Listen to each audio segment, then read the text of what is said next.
Aku tahu bahwa mamaku itu terkadang seperti mengalami sesuatu hal yang aneh dalam jiwanya ketika melakukannya denganku.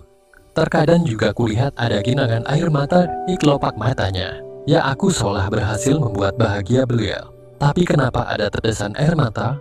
Apakah setelah beliau merasa senang, muncul penyesalan yang mendalam karena baru saja bersama dengan putra kandungnya? Namun mama seperti berusaha menutupi perasaan menyesal itu dengan mengajakku mengulanginya lagi untuk kedua dan ketiga kalinya.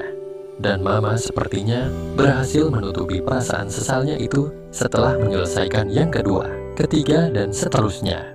Begitulah, meskipun aku hanya menginap semalam di kampung mama, sedikitnya aku pasti memberikan pada mama 3 kali. Namun saat itu, ada yang lain dari biasanya.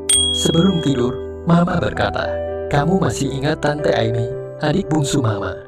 "Ingat-ingat lupa, Mam. Setahuku mama punya adik banyak kan?" tanyaku.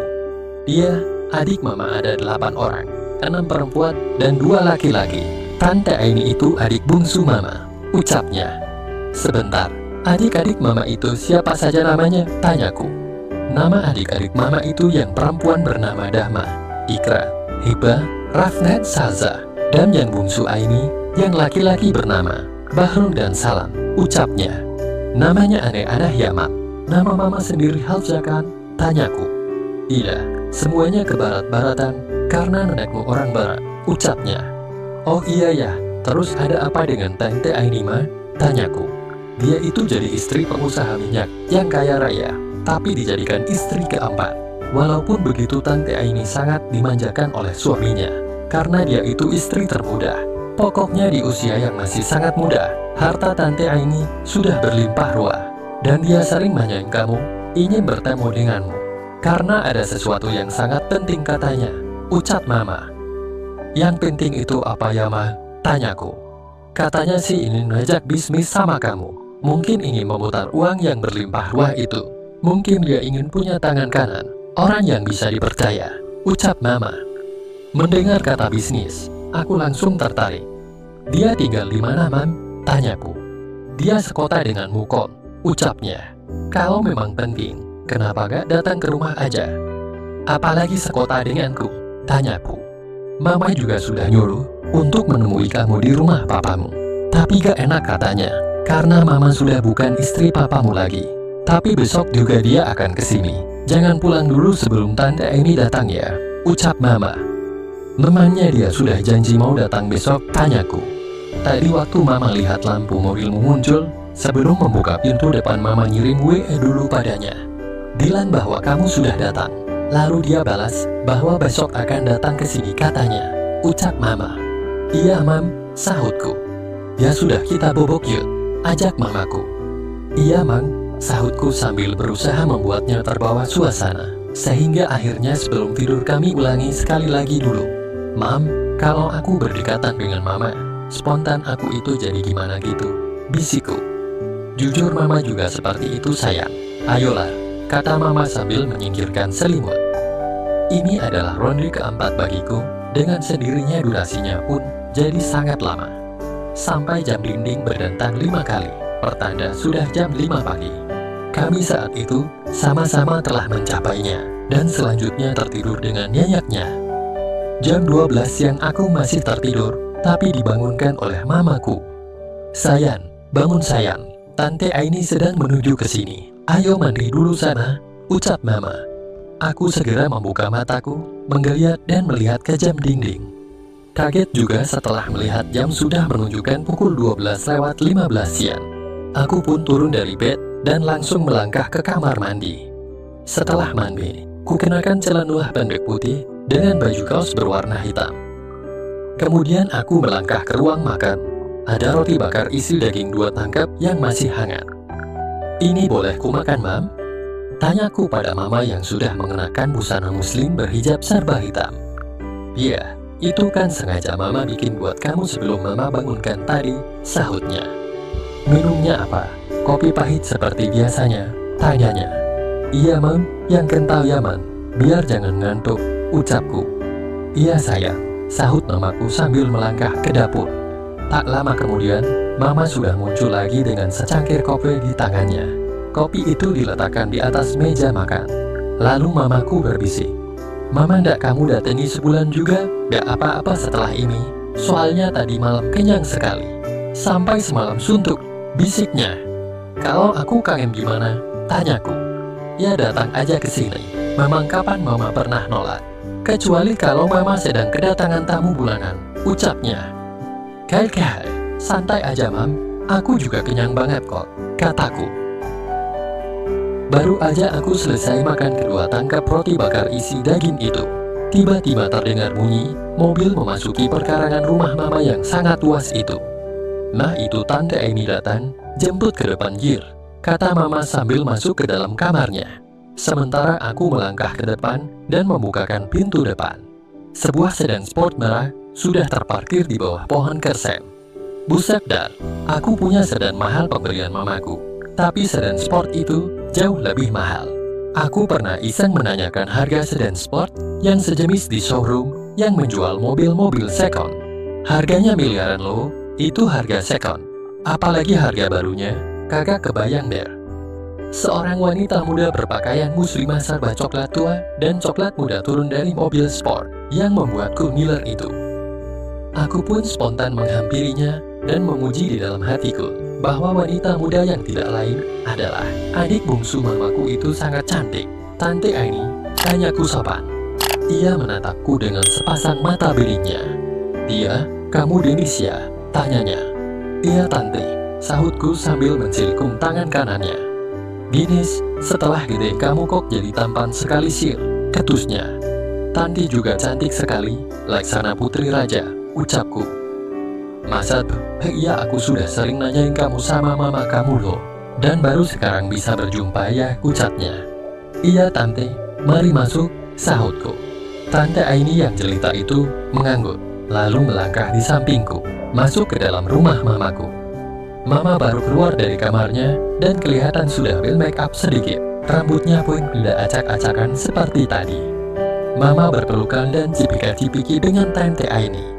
Kemudian kami duduk di ruang tamu yang sudah direnovasi oleh mama, agar tidak terlalu ketinggalan zaman katanya.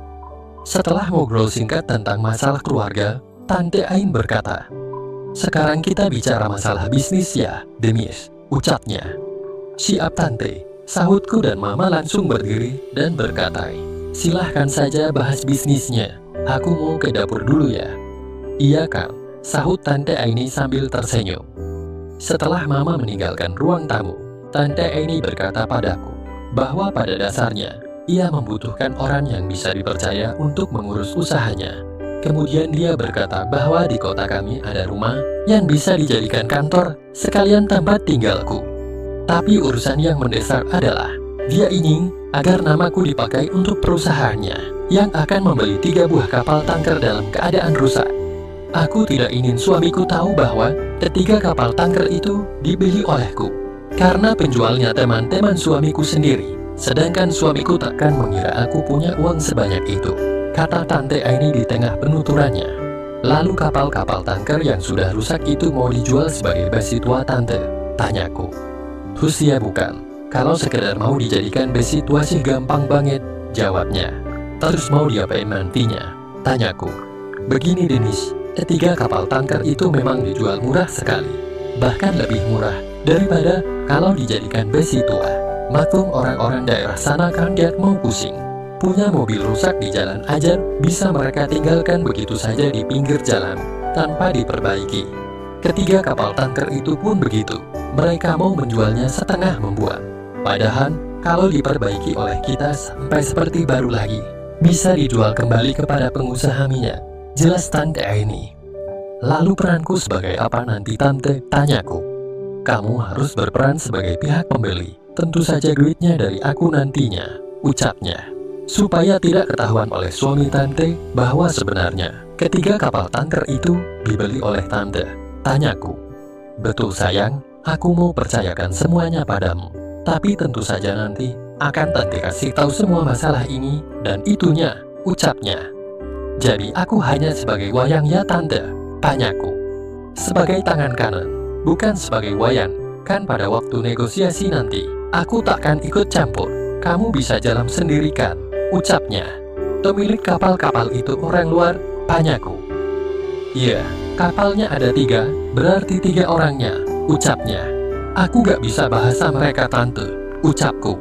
Kan dia selalu membawa orang untuk penerjemahnya, jadi ucapan kita akan diterjemahkan oleh interpreter itu, ucapnya.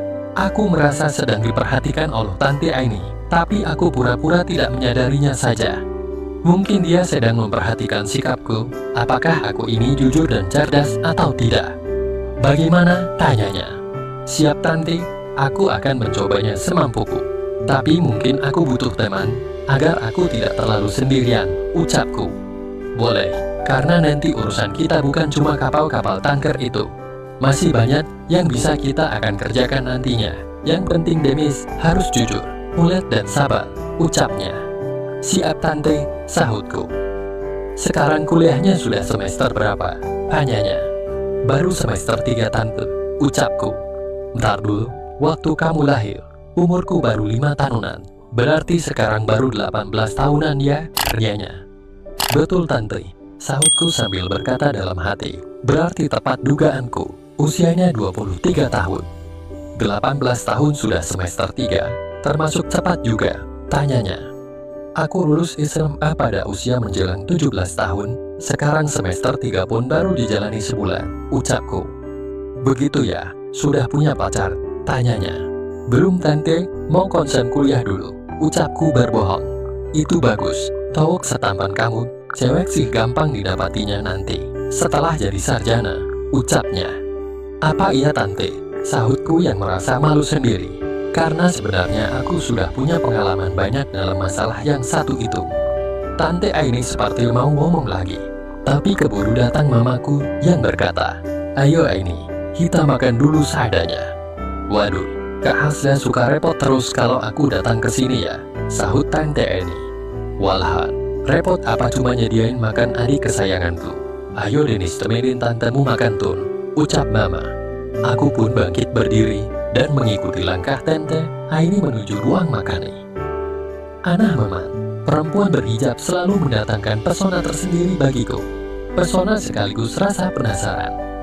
Karena aku sering membayangkan seperti apa perempuan berhijab itu kalau sudah di depan mataku dalam keadaan yang lain. Pada waktu kami bertiga makan bersama, Tante Aini curhat kepada Mama bahwa sebagai istri keempat ia sangat ketinggalan jika dibandingkan dengan ketiga istri lainnya. Ketinggalan dalam soal harta yang dimilikinya. Karena itu ia sedang mengumpulkan harta agar bisa mengejar ketertinggalannya. Dia sering minta uang dalam jumlah banyak kepada suaminya yang sudah berusia 66 tahun itu. Kebetulan suaminya yang pengusaha minyak itu sangat menyayanginya. Karena ia istri yang termuda, baik dalam status maupun usianya. Aku gak mau menunggu suamiku tiadakan, ucapnya waktu curhat kepada Mama sambil makan siang bersama itu. Karena itu aku akan berusaha mengejar ketinggalan itu dengan berusaha sendiri. Maka aku akan minta bantuan Demis untuk mengurus usaha-usahaku. Dan semuanya itu akan diatur dari sebuah rumah yang sekarang masih kosong. Disitulah Demis akan kutempatkan, sekaligus dijadikan tempat tinggalnya, ucap Tante Aini. Silahkan saja manfaatkan tenaga dan pikiran Demis. Sekalian aku titip Demis ya, tolong ikut pikirkan masa depannya nanti. Karena dia satu-satunya putraku, sahut Mama. Iya, dia tentu saja Demis harus banyak kemajuannya setelah aktif bersamaku nanti Kak, jawabnya. Setelah makan siang selesai, kami melanjutkan obrolan di ruang tamu lagi. Kemudian aku diajak oleh Tante Aini untuk melihat rumah yang katanya masih kosong itu. Maka aku pun pamitan kepada Mama untuk langsung pulang.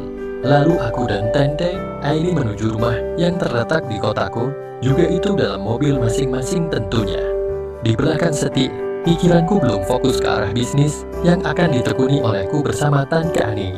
Aku malah membayangkan seperti apa Tante Aini itu kalau sudah memberikan kesempatan padaku nantinya. Aku masih terus mengikuti mobil Tante Aini menuju rumah yang belum pernah kulihat itu. Padahal tadi malam aku sudah 4 kali dengan Mama tercinta dan tersayang. Tapi aku masih muda, sehingga produksiku tentu saja sudah pulih lagi, sehingga membuatku bisa mengerjakannya lagi Don. Tapi aku harus menipiskan pikiran itu dulu, lebih baik aku memusatkan pikiranku kepada bisnis bersama Tante Aini. Soal perempuan sih sudah cukup banyak, tertegun aku setelah tiba di depan rumah besar dan megah itu. Begitu megahnya rumah yang kata Tante Aini akan dijadikan kantor sekaligus tempat tinggalku ini. Lalu aku dibawa masuk ke dalam. Ternyata rumah yang katanya kosong itu sudah lengkap segalanya. Sepintas pun kulihat perlengkapan rumah ini serba mahal. Di bagian belakangnya ada taman dan kolam renangnya segala. Kolam ikan hias pun ada, tapi masih kering. Kata Tante Aini, kalau aku sudah tinggal di rumah megah ini, silahkan kolamnya diisi dengan ikan hias. Mungkin ikan koi cocok untuk dipelihara di kolam yang ditata secara artistik itu. Ketika aku duduk di bangku kayu jati depan taman, Tante Aini duduk merapat di samping kiriku. Rumah ini kubangun secara diam-diam tanpa sepengetahuan suamiku. Tadinya akan kupakai untuk istirahat kalau suamiku tidak sedang bersamaku, kata Tante Aini. Dan menurut cerita dari Tante Aini, istri suaminya yang tinggal di Indonesia hanya Tante sendiri, yang lainnya di negaranya sana semua. Lalu bagaimana cara dia memberikan jatahnya ke Tante? Tanyaku. Aku kebagian seminggu dalam sebulan, sahut Tante Aini. Jauh sekali jarak antara negaranya dengan kita ya, tanyaku. Iya, tapi dia punya pesawat jet pribadi. Kapanpun bisa terbang kemana saja, jawabnya. Oh iya ya, sekarang banyak yang punya pesawat pribadi, apalagi pengusaha minyak, ucapku. Bagaimana? Kira-kira kamu nyaman tinggal di sini? Tanyanya. Nyaman Tante, sangat nyaman, ucapku. Tapi begini Demis, sebenarnya ada 2 poin kenapa Tante membutuhkanmu. Pertama soal bisnis itu, dan yang kedua, Tante malu untuk mengatakannya, ucapnya. Masalah apa Tante? Kok pakai malu segala? Tanyaku. Ketiga istri suamiku sudah punya keturunan semua, tinggal aku yang belum. Jadi, ada tugas rahasia buat kamu Demis. Kamu mau membantuku memberikan keturunan? Tanya Tante Aini. Serius Tante? Tanyaku ragu. Masa aku main-main dalam soal spending itu? Kamu mau kan? Tanyanya. Sekarang Tante, tanyaku. Sekarang sih jangan, ucapnya. Lo kenapa? Aku sudah bersemangat nih Tante, ucapku pedih. Sekarang aku ada tamu bulanan, minggu depan aja kita ketemuan di sini ya. Sekarang kan hari Sabtu, jadi kita ketemuan hari Sabtu yang akan datang. Gimana? Ucapnya. Aku menunduk sambil berkata, iya Tante siap laksanakan. Tapi kok kelihatannya kayak yang sedih gitu? Tanya Tante Ainis sambil mengusap-usap rambutku. Gak Tante, tadi aku terlanjur bersemangat soalnya. Tapi kalau Tante sedang ada halangan ya gak apa-apa, biar ku pendam aja dulu, ucapku. Kemudian Tante Aini menarik kursi yang lalu didudukinya. Kamu ingin sekarang kan Demis? Tanya Tante Aini dengan senyum manisnya. Iya Tante, tapi Tante kan lagi ada tamu, sahutku. Demis, sebenarnya aku gak sedang dapat tamu itu. Aku hanya ingin menguji ketabahanmu saja, ucapnya. Oh iya, Tante pintar juga mempermainkan tuh, ucapku sambil melangkah maju, mendekati kursi yang sedang dipakai duduk oleh tanteku itu. Aku ingin mengujimu saja, bukan mempermainkanmu sayang, ucapnya. Aku pun cuma tersenyum, dan selanjutnya aku pun mengikuti alur yang sudah direncanakan oleh Tante Aini. Pindah aja ke dalam yuk Denis, biar lebih sempurna, ucapnya. Ku ikuti saja keinginan Tante Aini itu.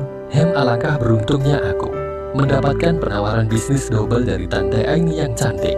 Tetapi apakah aku bisa memberikan seperti apa yang diharapkan oleh Tante Aini? Seperti berhasilnya aku memberikannya pada mami tiriku. Semoga saja tidak buru-buru jadi, biar bisa diulang-ulang proses pembuatannya. Kita sambung di episode selanjutnya ya, bersambung. Sampai berjumpa. Terima kasih.